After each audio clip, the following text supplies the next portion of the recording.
you a demo on pulling handles, a really easy method that works for me. But they're still pulled. And so I have the photo bomber. There's my puppy.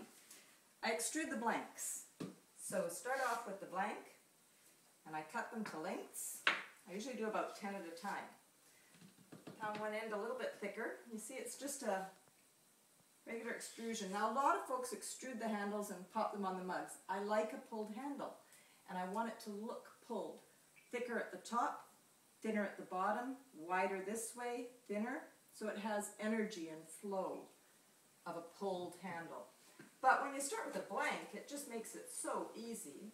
So I'll take it from there, and then just a few good pulls, shaping it one way, shaping it the other. I start with those couple of ridges in the extrusion, but then I mark them out with my thumb.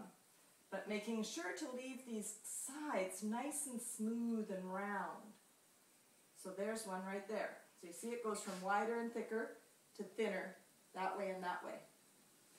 So then, when I have those done, I let them harden up a little bit, and then I cut off this edge, the top, from where I've held it, tap it in a little bit to thicken it up even more. I always tap them in, because you want that top edge to look just a little bit nicer and thicker. Put a little, I usually do 4 at a time, a little bit of slip, and what I'm using here is a casting slip. And boy, it just sticks like glue, I think, because there must be some sodium silicate or whatnot in it. As you can see, casting slip. A little bit on both sides. Touch down at the bottom. And then on it goes. Apply some pressure, kind of push into the mug with it, but gently. Both sides.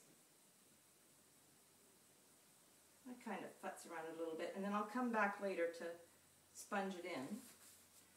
And I often do this with the mug still quite wet, but it's just how gently you hold it. Okay, so there's that, and then I want this shape to be just right. Tuck it in. I've already cut this one to length, so it's pretty good.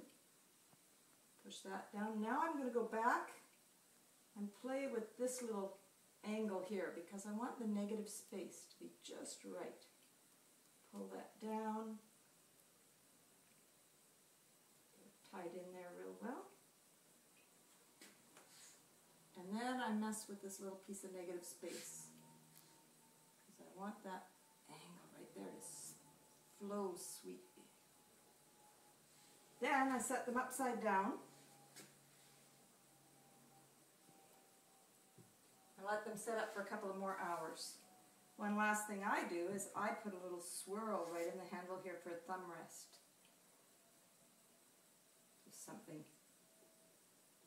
Can you come in and see that a little bit closer? I have a pretty little swirl in all my handles.